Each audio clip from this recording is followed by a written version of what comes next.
Vincent Faney. I'm the producer of a new show titled Vinsanity Unplugged, in search of game changers. My mission, my passion, is to get out into the community and visit with people, various people in every aspect of life, every walk of life, different careers, whether it be an athlete, musicians, medical doctors, people in the medical or health industry. And today we're talking to a community builder and a candidate for U.S. Congress. His name is Stefan Strek? Yes, Strek. Okay. Yep. Run with the ball. Tell us all about you. Well, before we go further, yep. I'm pretty unsophisticated when it comes to politics. Oh, it's all good. Okay, yep. So today I said this to every candidate. I've learned a lot from each one. Today you are my Obi-Wan Kenobi and I'm Luke Skywalker. So you're going to teach me a lot. So go ahead.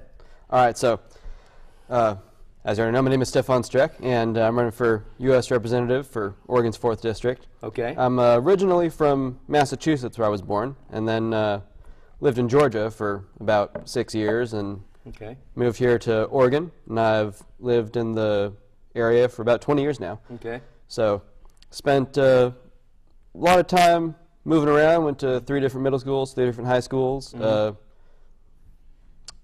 different colleges, coincidentally. So Lane Community College and University of Caen over in France by Normandy. Nice. And University of Oregon. So I'm a painting major, fine arts, and also doing a French minor. Just got about 12 credits left to get the French minor, and everything's already all done together. So you went to school as an art major? Yes, definitely. So your dream your entire life was to be what, a world famous painter or what? Just what you love? I've always enjoyed doing art, you know, just all different kinds is what I had experiment with, you know, just sculpting, drawing, painting. So from the earliest childhood, you didn't dream like one day I'm going to become a congressman and then president. You just a sudden thing later in life. Yeah. It's you know, I hit voting age and we get these ballots, and I'd always noticed that there's offices that only one person's running for. So it doesn't matter how many votes they get, they just win by default. So that didn't seem right to me. Yeah. You know, I'd be just writing my own name in just for fun, and I got to thinking, like, what does it really take to get your own name printed in the ballot and run for office? Because this is something that should be easily available to every U.S. citizen. You know, it's what our republic is built on, is that anyone has a shot at the title. Everyone has a shot at the title. And so I called him up and, was getting to the mayor's race back in 2016. I threw my hat in the ring for that. And how many people were running for mayor besides? 4 other people. Who else? Okay. Yeah, because this was Kitty Piercy's last term. So figured I'd gun for the seat myself, and there were 4 other people in that race, and coincidentally there's 4 other people in my current race for Congress. So now, is this this year for Congress? Is it yes? Is it more people in this race for Peter DeFazio's seat than ever before, or how many? What's Yes, not. I mean, I don't know for certain if forever before, but easily within the past 30 years. Yeah, that's what I meant for Peter specifically. Because there were several years where Art Robinson won the nomination by default because no Republican in the 4th District was willing to go up against him. So, I really respect him for that, and taking on the. So it used to be just Robinson and DeFazio. Yep. This, right? Yeah, basically, and then all of a sudden you got all of you, a whole bunch of you guys. Yeah. It's been really interesting to see how the nomination process works and how it's different for each party. For example, with the Republican Party, party officials are not allowed to do endorsements before the primary is over. With the Democrats do their endorsements before the primary. So in general, at least with the Oregon system, it's different based on state to state, but in general, the Republican Party is much more open to average working class people getting to enter politics, because when you take out the factor of the inside influence, then it really makes it up to the people versus, who's using their positions of authority to get their friends in office, like the Democrats do. So you're saying in Oregon that the Democrats endorse whether it's for the state level, different city levels, they say this is who we're putting forth. Yeah, they do for their Democrat." they do their endorsements before the primary nomination, which means that anyone who's a Democrat that wants to get into the party as an elected official doesn't have a chance unless they are friends with people that are already, you know, involved in the higher levels of the Oregon Democratic Party.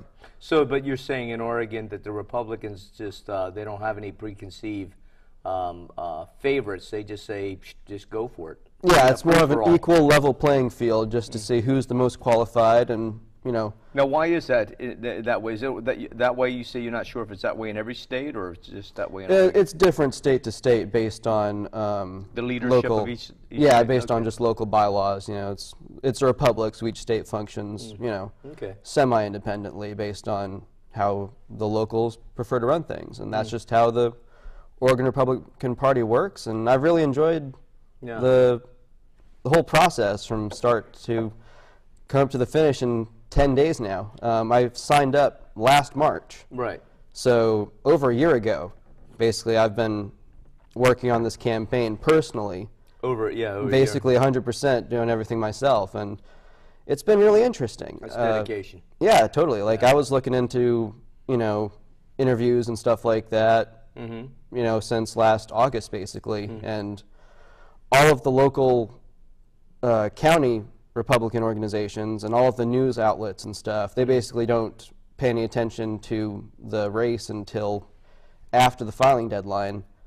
And that really makes it hard for the average voter to be well informed and make a decision coming up to the election day. So how were you Yep. working behind the scenes since March? What were you doing? Were you just getting to know different groups of people and so forth? And Yeah, just talking to people on the street and seeing what's their priorities and what I could do as an elected official to help them if I win. You know, so talking to veterans, you know. So you're really way ahead of the curve in this, like from a long time ago. Yeah, definitely. You had your sights on like, what do I need to do? Yep. What do I have to learn? Yep. What's my strategy going to be? Yeah. That's a lot of dedication. Yeah, definitely. It what was. about the other candidates? Have they done that or no? Well, I mean, Jo Ray Perkins lost the election back in 2016, or she lost the nomination to Art Robinson, and the next day declared that she was running for 2018. So Oh, okay. she didn't do her filing paperwork until about 6 months after I finished mine still, though. So, Okay. you know, Okay. I mean, I just been, you know, rearing to go, Okay. ready for it. And, for example, the two other candidates, Court Boyce and Michael Pollan, they both did their paperwork just a couple weeks before the deadline, basically. So Okay. that's pretty common, as people avoid getting into the race because they want to avoid criticism in public view. But if you're going to be a public official, you have to be ready to accept criticism. Yeah. And, you know, Right on. positive criticism, negative criticism, however it goes. Yeah. You got to be definitely. willing to take the hit. Yeah, exactly. I You can got to take be the heat. willing to Yep. look people square in the eye Yep. and say, you know, bring it on. Yep, ready for it. Good or bad, well, you know, we'll address each issue, right? You know, I've contacted the Eugene Weekly about 5 times now, seeing if they'd do an interview for the Republican primary. And They refuse every single time why is that, you think? because they're afraid that if I win this nomination, that I will beat DeFazio in November. Yep. The Eugene Weekly is highly partisan. Oh, they are. Yeah, they they highly make. partisan, huh? Yeah, they're highly partisan. They're always against the Republicans They in are. every race, even when Okay. it's a nonpartisan race. They attacked City Councilor Mike Clark during the mayor's race for being a Republican, even though it's a nonpartisan office. So you've got the issue of nonpartisan races being made partisan by. Why are some races Yeah. nonpartisan and others, you know, like why is it not necessary to have a partisan race for the mayor or city council or anything like that? You know, that's a good question, and I guess it just depends on how the original definition of the job was created. So it really varies. For example, at the state level, Oregon Bureau of Labor Commissioner, that's a nonpartisan office. But once again, the Eugene Weeklies made that a partisan race by attacking Lou Ogden for being a Republican. So that just doesn't seem right to me. If it's a nonpartisan office, they shouldn't be bringing partisan politics into the issue. What about the, what's your opinion on, like what I would like to see is a nonpartisan primary? Or, I'm not saying that people shouldn't be a Democrat or Republican or whatever, but why only the Democrats and Republicans running the primary? Are there any others, or do I have that wrong? The Oregon Independent Party also is registered as, they got major party status just a few years back. Okay. The third party system is a little bit different. They organize their races within their group and have their own bylaws and rules and stuff, for example. But I mean, are they like right now for Congress? Is there any independent person running for Congress? I believe there's a couple of them out there, but not very many. I just wondered why I haven't heard of them, you know, if they're out there running. Because, I mean, well, we got a list, and unless I was given a list by somebody who just wants to see a Democrat and Republican face-off, then it's like, well, you know, now I'm starting to question, was I given the entire list of people to call? Well, people don't make it into the voters' pamphlet unless they fill out the paperwork to get into the voters' pamphlet. So that's extra hoop to jump through. First, you have to fill out a form to get your name on there. Then there's a second form to file if you want to get your picture and information in there. So there is an independent candidate running for governor, but they don't get any media attention because, you know, the media is controlled by private interest groups, and they control the show for the most part about who the public gets. That might turn around to bite them in the butt later, because the internet is basically saying, you know, we're tired of being spoon-fed and so forth and led. But man, you know, I'm really impressed at how you decided way ahead of time to take this on, because that appeals to me. I mean, to me, that's like a you know, like almost like a Rudy. The movie Rudy. I haven't seen it, but it's almost like, you know, a Cinderella story out of nowhere. Decides against going against all the odds. So totally. Anyways, so what are the issues that you're looking to address with your platform? All right. So, top 3 agendas. Okay. Number 1 is the Second Amendment. Okay. For me, the Second Amendment is number 1. You know, we've got way too much dirty money that's coming in from New York City, Chicago, Los Angeles, trying to attack our Second Amendment rights and prevent Oregonians from being able to defend themselves. You know, I've been to Australia and Europe, and that's what really gave me more of an appreciation for America than anything else, is seeing how we're being lied to when people say that, you know, the French, the Australians, you know, they hate America. That's not true. They love America. When I was in France for about a month, I saw more American flags there than I did in 20 years in Eugene. That's the rumor I've always heard about the French. I always heard that Australians like Americans. In general, the Australians like Americans. I've got a cousin down there. He hates their gun control laws. He wishes that Australia had a Second Amendment. So all these people, you know, touting Australia's gun control and how that's successful, they're wrong. They're absolutely wrong. When you take the guns away, you know, the number 1 cause of death, you know, from violent crime is hammers. You know, you never hear about hammer legislation. You know, you don't have to do a background check to buy a hammer at Lowe's, even though it's the number 1 killer. You know, it's a tool, just like a gun is a tool. But, you know, it's in the Constitution, the Bill of Rights. You know, we're guaranteed the right to be able to buy firearms. They're infringing on that. From what I understand, and you may correct me if I'm wrong, this is the rumor I've heard, and then from what I've read on the internet, like in Britain and some other countries, in India, where they don't have firearms, they use all sorts of other things to take out a bunch of people they don't like. Exactly. So acid attacks, there's been thousands of acid attacks in Britain. And poisonings. They use cars. They use cars to drive through people. I was in Nice, so where I've got a couple friends. So I was staying there for a week, and where that truck driver drove through and killed people. You know, I mean, I remembered being there on vacation and what a beautiful place it is, and how horrible it would be for someone to potentially attack my friends. You know, that's not right. People deserve the right to defend themselves. Yeah, yeah. And in America, we're the only country that has guaranteed that right to people. Yeah. And that's what makes America the greatest nation on earth, is that we have the right to be free. Now, my understanding is that not only is it rifles used for our pioneer ancestors to hunt and to protect against other enemies from the wilderness coming in, or invaders or whatever, but also as a defense against our own military or government if somebody gets in and decides to do the wrong thing. Definitely. We wouldn't have won the Revolutionary War if citizens hadn't had access to heavy artillery. Right. The same stuff the military had. Right. You know, the Revolutionary Army had cannons. Right. Yeah. You know? It's totally wrong that the government has the ATF with such heavy restrictions on who can have machine guns, who can access heavy artillery.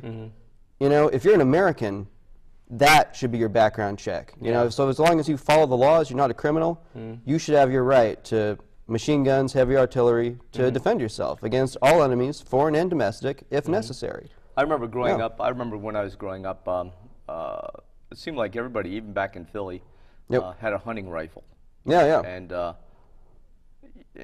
nobody ever, you know, when I was a Boy Scout, we used to get training how to handle rifles and so forth. And so we, you know, squirrel hunting, you do this, you do that, and you just almost, you know, in the South, my relatives had gun racks and rifle racks. And the incidents, I mean, you just never heard of somebody going off. Totally. When I went to school in Pleasant Hill, you know, there'd be students that had gun racks in their trucks in the parking lot. We never had school shootings. Now, you know, I got to be, you know, to me, it's if, you know, guns were really the cause, instead of something underlying, which you make either whatever you had handy, acid guns, this or that, I would say, get rid of the guns, regardless of the Second Amendment. I would, but just to be honest, it's the guns don't. I mean, the guns themselves are just a tool. If we didn't have guns, I'm glad you finished that sentence that way, because I was getting wound up there for a second. I was like, wait a minute. But the thing is that guns or hammers or whatever, there's something underlying. It's like if you have tumors, you don't get rid of the tumors when there's an underlying cause. You address the underlying cause.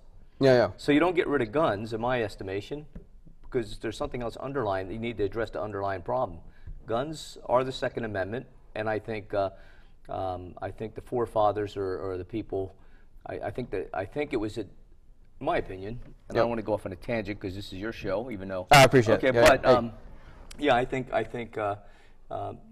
it's an underlying problem we need to look at instead of just saying, definitely. You know, instead of saying, well, you know, anyway. Yeah, we need better access to mental health and enforcement of the laws on the books against criminals. Because currently, if someone's a violent offender, you know, they take away their gun rights, but they just have a revolving door through prison. So all these violent people, you know, they might attack a woman, go to jail for, you know, maybe stay the night, but then they're released that same weekend. You know, where they can still access, you know, hammers, knives, and still victimize people. You know, it's ridiculous. Well, and here's something to, you just reminded me to ask you. Since we're both in agreement that whether we own guns or not, whether we kept the Second Amendment or got rid of it or not, we're always going to have a lot of mass hurtings and shooting, or not shootings, killings, or you know, there'll be a lot of mayhem, regardless of what kind of weapons or tools. So there's the underlying problem. What do you think that is? What do you think that what needs to be addressed in that? What are the problems, the underlying things in society that are causing the problems to seem like it's guns when it's something instead underlying? Lack of enforcement of the laws we have is the #1 cause of this issue. Like I said, like if someone's violent, you know, we should have mandatory minimum sentences for violence that keep violent criminals that are dangerous to the community in jail and prison where they belong. You know, it's ridiculous that we have a revolving door for violent criminals, and it's also ridiculous that illegal immigrants are protected in states like Oregon and California from the basic laws that people like you and I have to follow. If an illegal immigrant, for example, is driving without car insurance, hits someone else, injures them, the police are prevented from arresting them for driving without car insurance and for having hurt someone, they're allowed to go right back into their car if it's drivable and drive off just because they're illegal and a criminal. If you or I did that, we'd be arrested not just for hurting somebody, but for driving without car insurance, because it's the law. Well, yeah, okay, that's true, but I mean, really, I mean, an illegal immigrant would be let go? Yep.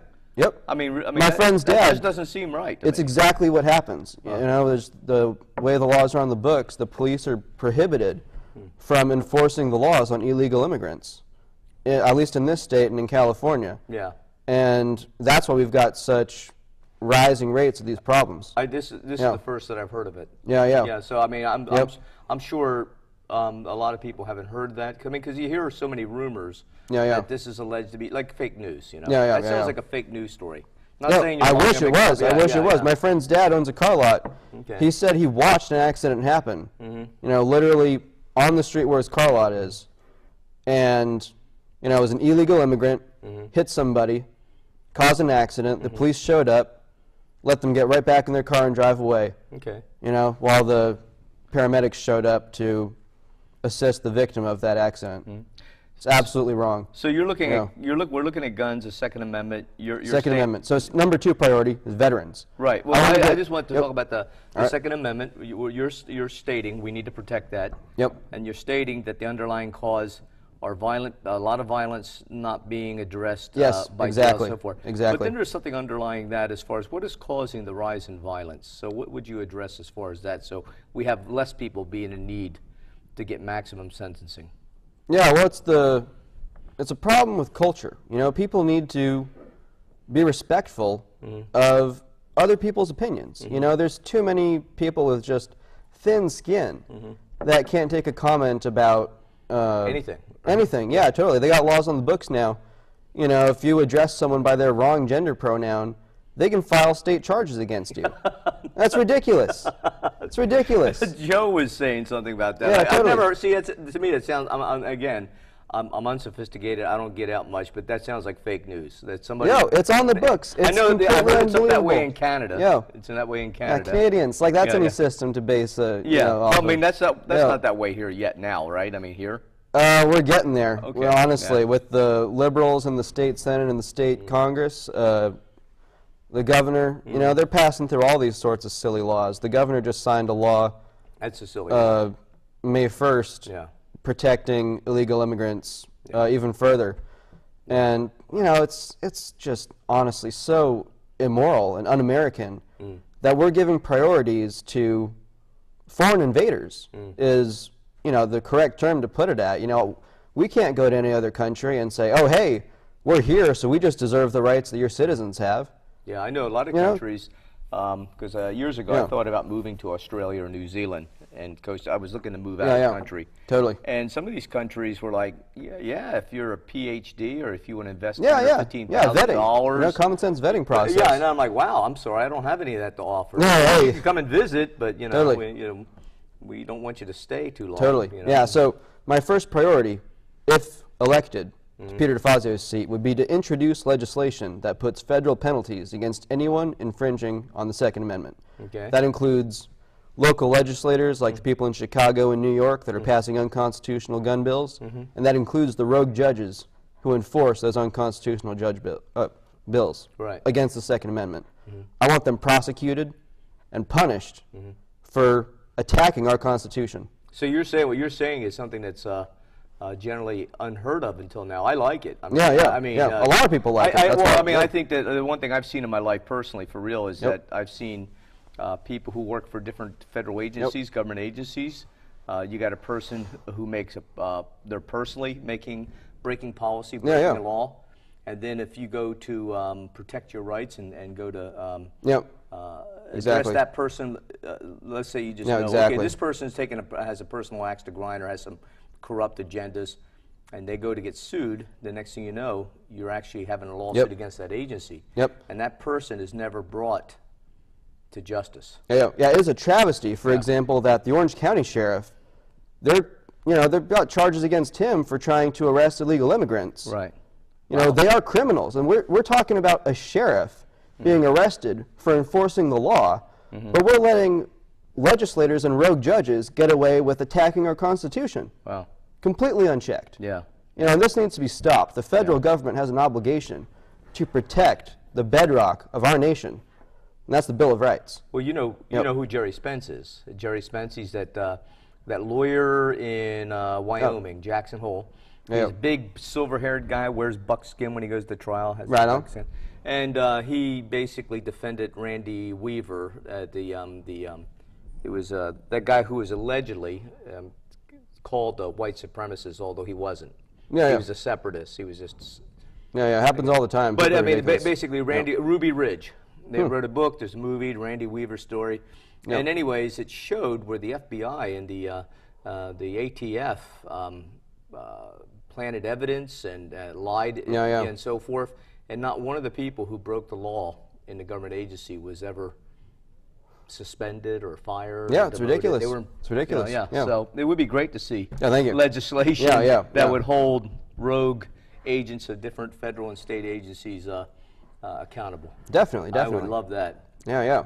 So your next step was issue was veterans. Veterans, yes. Yeah. Veterans are another top priority. You know, I've been doing a lot of like I said, conversation at the street level with people in passing. You know, I'll notice they got their veterans hat, their veterans patch, and I ask them, what could I do for you if I was elected? You know, what is your priority? You know, and the top two things for veterans, jobs, and above jobs, they need proper health care.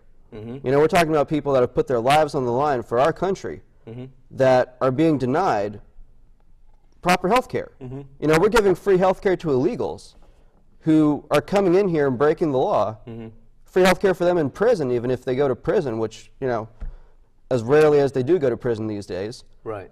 And then veterans, what this man told me is that if you go to the VA, they ask you what's your pain on a scale of 0 to 10. Right. Anything less than 10, they send you right out that door. Yeah. And veterans have pride. You know, a lot of these men and women, even if they are in a 10 out of 10, right, they won't say it. Yeah. Because, they don't want to admit that. Yeah. But they still deserve that health care. Yeah. They deserve that surgery. So what I want to see is for veterans to be able to get non-VA doctors and have that service covered as part of their benefits. Yeah, veterans have earned those benefits. I would agree with that. I mean, I'm a veteran, and well, thank you for your service. Well, I mean, I got to say, the intention was to serve. I never saw action. I never went over to Vietnam. Hey. But but there's a lot of veterans who really have done amazing service. And even the ones that haven't, they went in. They were given certain promises. Yep. And when you go to the VA, especially if you have a service-connected injury, that totally nags you for the rest of your life. Yeah, it happens all the time. So, like, I have a couple. So when I go to the doctor, they're pointing to things that aren't service-connected, and I go, well, my regular doctor will handle that. I don't need to be having VA tax dollar, whatever, going for that. I have private insurance. So when I go to see them, they're like, okay, what about your knees or this and that? What do you want done? Well, I don't want drugs. I don't want more disability. I want you to fix it. We now have stem cell therapy. Fix my knees. And then forget about the disability check. Yeah, exactly. And and then I'll be more employable. Yeah, definitely. So, and a lot of times veterans don't get that, and a lot of doctors, you have some good doctors, you have very conscientious people that work the VA, but then there's a lot of doctors that the general thing amongst the scuttlebutt amongst veterans is like that's where doctors go to die. So I want to cut the red tape. There's too much red tape that controls what doctors can and can't prescribe. The medication decisions for people need to be made between them and their doctors. We don't need some panel of 5 or 6 people at the state board saying what are the rules for prescribing different medications for people. Because they don't know what's right for everyone else. We're talking about a couple patients, a couple doctors, and a couple pharmaceutical representatives from big pharma. They always put stuff out there when it's the next thing they think they can make money on. And a lot of these medications that they're pushing have worse side effects than the old ones. Oh, yeah. It's completely ridiculous. So what I'd like to see is less red tape, and I want to protect doctors from frivolous lawsuits. Yeah. Because the #1 expense for a private practitioner is malpractice insurance. Right. So if we made it so that doctors were protected from frivolous lawsuits, that would lower their main overhead cost, which is malpractice insurance, and that would make it so that more doctors can actually maintain an open private practice. Yeah. And then patients could choose the doctor that's right for them. Yeah.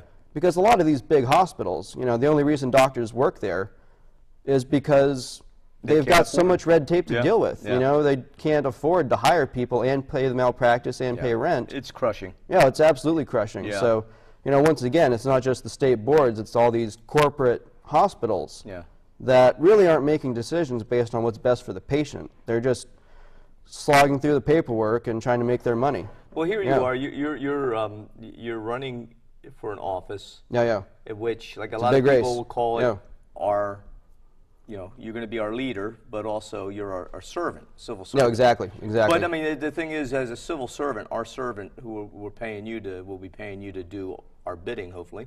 But you know, but you're also have to possess leadership skills and qualities.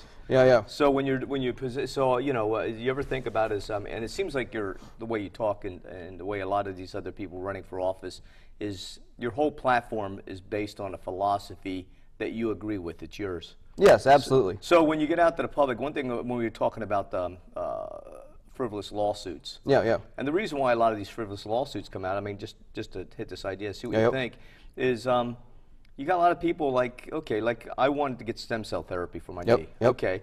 And I said, okay, this will, one, if you do this and it doesn't work, at least you could do it again. At least you have the option of doing this other thing, say knee replacement. You get a knee replacement first, it's no more money, or it's no less money, maybe more, then you've closed the door to any higher technology stuff, and it has a short lifespan and so forth.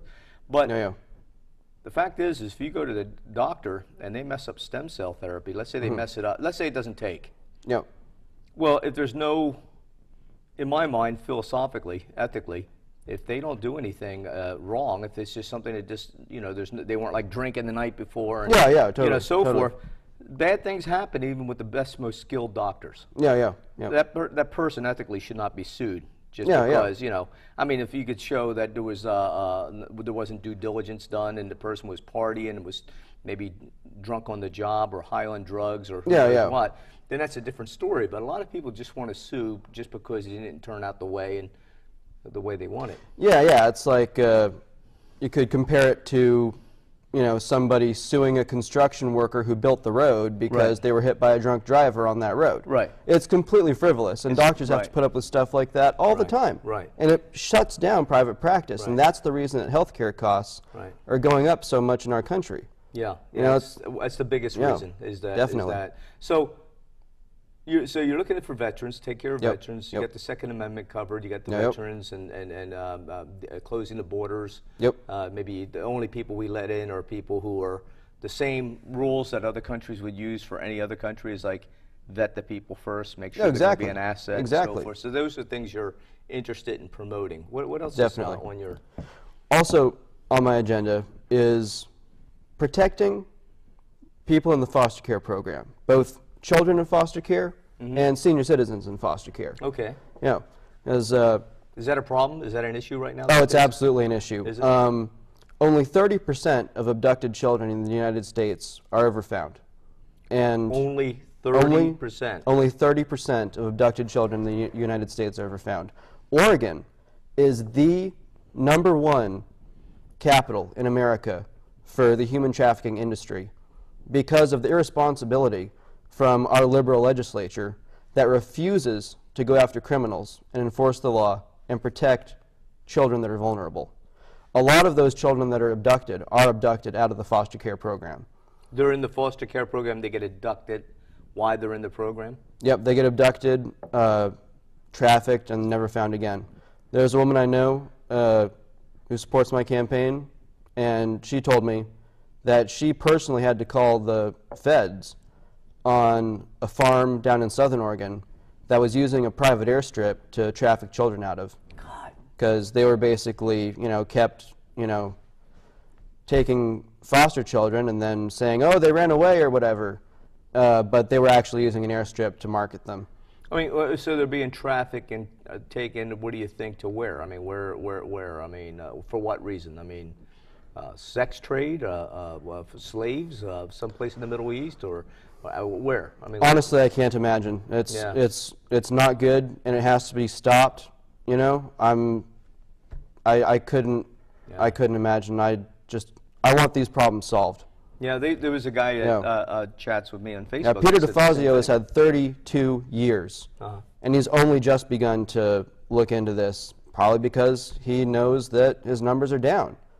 You know, and then with the senior foster care program, you know, things are even worse because children at least get the more sympathy from the public. Right. So it's a hotter news story. That's what it comes down to. Senior citizens are far more commonly neglected in the foster programs. Oh, you mean like in the homes they may be in? Or definitely. A lot of them are outside of city limits in counties and only subject to the county law. They almost never get inspected, and they don't follow the rules they're supposed to. My own grandfather, one of them, was put into foster care, and when I went to visit him, you know, we're talking about a good guy. He worked hard. He built his own house with his own hands. Back in his hometown, he laid the cobblestone roads that are still there today. Wow. He was a hard worker, and he was a great guy. He didn't have Alzheimer's. He was falsely diagnosed. Never forgot my name any of the times I visited him, you know, right up until the end. He'd always ask me, you know, how is your mother? How is your sister? Asked me about my car. He was really proud of me for having a car and, you know, working hard in high school to pay for that all on my own. And he was an awesome guy, and he was really just poorly treated there. How was he? How was it that they falsely diagnosed him? I mean, what was? It sounded like he was he just not able to care for himself, even though he didn't have Alzheimer's, or? No, he was able to care for himself. They just, I mean, frankly, they were just jerks there. They didn't care about people, and they'll use false medical diagnosis to get away with mistreating people. Okay. You know, I bought him a razor, you know, an electric shaver, because he shaved with a straight razor right up until past he was 90. Oh, man. And they took it away from him. Yeah. At the foster program. So I went to visit him, and he was, you know, growing some beard out, and I was like, you know, his whole life he never grew a beard. He would shave with a straight razor every day. So I went out, and I bought him an electric shaver, and he took the initiative and was shaving again. Yeah. I went back, and one of the nurses who worked there was like, hey, yeah, we were blown away. We went in there the other day, and Benny was, you know, just shaving, getting, you know, taking care of himself and getting cleaned up and stuff. You know, we're surprised. And I'm like, well, duh. Yeah. You know, that's my grandpa. You know, he's a man. He takes care of himself. You know, when I took him to the hospital, he hit his head one time accidentally while falling. Right. So they didn't have the initiative or the decency to take him to get a medical checkout. You know, I just got a call from them saying, oh, your grandfather fell and hit his head, and so I went out to visit him, and he had this, you know, big old bruise, and I was like, all right, so when's the doctor's appointment? They just said that they didn't have the services to transport him there. They have cars, don't they? You know? Ridiculous. Yeah. Absolutely ridiculous. So I said, you know, I'll take him there myself. So getting him into the car, you know, I'd, you know, help him with his hand, and you know, he had strength in that arm. You know, you know, it would have been tough to beat him in an arm wrestling match. You would have had to break his arm to get that over the edge. It was, you know, he was a tough guy. You know, definitely. So when they go, and you know, a lot of those homes, because my mother did have Alzheimer's, and she was put into a place that was like, oh my God, it was probably $4,000 to $6,000 a month. Yeah, it's expensive. Yeah. So for somebody who's not rich or doesn't have a rich family, I think, what is it, Medicare, Medicaid, and they take Social Security, whatever you have, they just, and it's pretty spendy still. Yeah, bills and stuff, definitely. Yeah. Wow. So we need protection for seniors in foster care, because, you know, my grandpa wasn't treated right, but still, compared to other people there and how they were mistreated, you know, it was nothing. You know, basically, I'd go there and I'd have to hear, you know, just screams from people in the nearby rooms that wanted help. Yeah. So I asked the nurse, like, you know, is there anything wrong over there? Do you know, this isn't my imagination that I'm hearing this guy yelling from the other room, right, help me Jesus, help me Caesar. Yeah. You know, so I asked her about that. I'm like, do you think you should go check on that guy? And she said, no, that's my ex-husband. We give him medication to keep him like that. Oh my God. And I was like, yeah, it's like something out of One Flew Over the Cuckoo's Nest. You know, I was like, my God, like, you know, I've heard of people having, you know, issues in their relationships, but to abuse someone like that. I've seen cases where you know, like at actually where my mother was being held at the first place. You know, when you have somebody with dementia, or they're old, or let's say they may not be old in dementia, they just may be pretty bitter and cranky about being in pain and being old and not being able to fend for totally. themselves. I love senior citizens. They're awesome. You know, but you get some of the people who are part of the staff. You can see how they treated some of these people. You know, like I'm watching how they're, and that talk about something out of like One Flew Over the Cuckoo's Nest, because it's almost like, you know, you're young, you're healthy, and yes, you're in care of these people, and some of these people I imagine would be trying. It would be a trying experience to take care of them, but you know, you got to be professional. Totally. You can't be just like treating them like well, with vengeance, you know, or being vengeful or petty. But I've seen that. And so I can imagine some of the abuse that's going on. Definitely. So, so what's next on your, besides that, what other issues you want to cover? Well, I'm a Republican, so we got to take on taxes. So you got to take on taxes. We got to take on taxes. In what way? All right, so 2 taxes in particular that hurt working class Americans are income tax and payroll tax. For example, if you own a business, you don't just pay your employees. You also have to pay a tax based on what you pay your employees. Right. And then the employees that get that money get a tax on their income, which has already been taxed. Right. You know, it's ridiculous. Any company that is worth less than $10 million should not have to pay the employment tax. Payroll tax, definitely. Yeah, that should absolutely. Now, what is the payroll tax used for? What allegedly does the government use right now, that payroll tax? What is that? What do they use any of the taxes for, really? You know, that's a fair totally. Yeah, it just goes into the black hole of government. You know, and it makes it tough for a lot of businesses. And with workers, you know, I want to see an elimination of taxation on income tax that is past the 40-hour mark. So if you're working overtime, you shouldn't pay a penny of taxes on that overtime pay. You know. Just cut it there, because we're talking about working families. Your theory is people shouldn't be penalized for doing more. Exactly, exactly. We should encourage people to work more, and they deserve that money. We're talking about a lot of these are single-income families. We're talking about a man that's working, or a woman that's working 60 hours a week because they're trying to support their children. Right. So they're putting in that overtime. You know, there's a certain point where people make less money for working more because they hit a new income bracket. You know, so that's what I want to see is if you work over 40 hours a week, you shouldn't get taxed on a penny of that money past the 40-hour mark. Yeah, and that would help put more money in the pockets of real working families and the average American.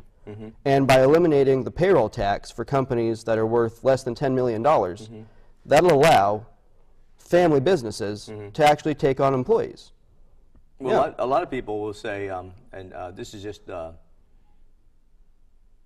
not counter to what you're saying. It's just an observation, and also listening to what people. Because I know people who run businesses. I've had my business, and so forth. But when you a lot of people say, well, you know, when you make more money, if you have a business, you should pay more taxes, and this is what they say. So the thing is that, okay, let's just say you get your way and all businesses have to pay more taxes. That means... Well, that's not my way. We're talking about... No, other people. So you know, I just say, well, doesn't that mean that if they increase their taxes, that means their overhead goes up? And businesses are competing with each other, so something has to give. So that means less pay for their employees. Or higher cost for the services or the products they give. Which means that the consumer gets punished. Potentially. Something has to give. So you know, then other people say, well, you know, but when you, if you know, if you don't tax the people and they don't have their overhead, then nothing guarantees them. Nothing guarantees that they will pay their employees more or treat their employees well. Nothing guarantees that they will keep the cost of the products and service down. I go, well, nothing guarantees. Everybody has a right to charge as much, but the competitive field kind of like puts pressure on them to like keep their costs down, because this guy's going to go, oh, I'm going to undercut my competitor. So one thing I'd also like to do is take on the unions. Take them on. You know, people put too much of this false ideology into the union system. We're talking about, once again, small panels of like 5, 10 people that make the rules that all the employees have to follow, and it's not right that someone should have to pay a union boss to keep a job that they earned by learning to do a service that's worth money. Yeah. You know, these union bosses don't do any work. You know, they just sit and collect their union paycheck, which is stolen from the union workers. And then when it comes time for negotiations, you know, they just talk with, you know, whoever the... I'm laughing because I'm not disagreeing with you, but I'm not necessarily agreeing with you, but I mean, it's the way you said it is like... that's how a lot of people feel. You know, they work hard at their job, and then they actually go to the union saying, hey, I've been mistreated, and the union says, well, we'll look into it once we're done napping for 40 years, basically. You know, they don't do what's best for the employees. They do what's best for themselves to get more money in their pockets and to intimidate union workers into supporting them. But you think it should be a legal right to have collective bargaining? Or yes, you know, that's all right. You're not saying outlaw... I'm saying it's wrong that, you know, people are forced to pay into a union that doesn't help them. You know, if the unions really cared, they'd support the workers whether they were union members or not, and that would encourage people to become members because they believe in the ideology. But we're talking about, you know, just union bosses that don't care about real workers. You know, I remember years ago reading, because I was having some run-ins with my union. They weren't... My union, and I was a union member, but my union was not doing what they could or should have done on many levels. That said, happens all the time. They were a government union. And it used to be, I worked for the post office for many years. And it used to be, when I worked for the post office back east, the wages weren't that great. They weren't bad. They were not what the they weren't. If you wanted better wages for the same type of work, you went out in the private sector. But the private sector is a little more. There's not the security as the government sector. So it used to be that you would go join a government job for less money but more security. But now they have the unions have gotten involved with the different government sectors, and it's like an unholy marriage and an unholy alliance to where government workers are getting paid more money than the same counterparts in the private sector. That's like a Ponzi scheme. What I'd like to see is more government contracts opened up to non-union companies. And that would make more of a playing field. It would make the unions more have to actually be competitive versus using their corrupt government connections to both steal our tax dollars and abuse their employees. You know, again, one thing that irritates me, on one hand, I think a lot of people complain that government officials get paid too much. I don't think that, you know, let's say a congressperson gets paid, what, $180,000 a year? About. Okay.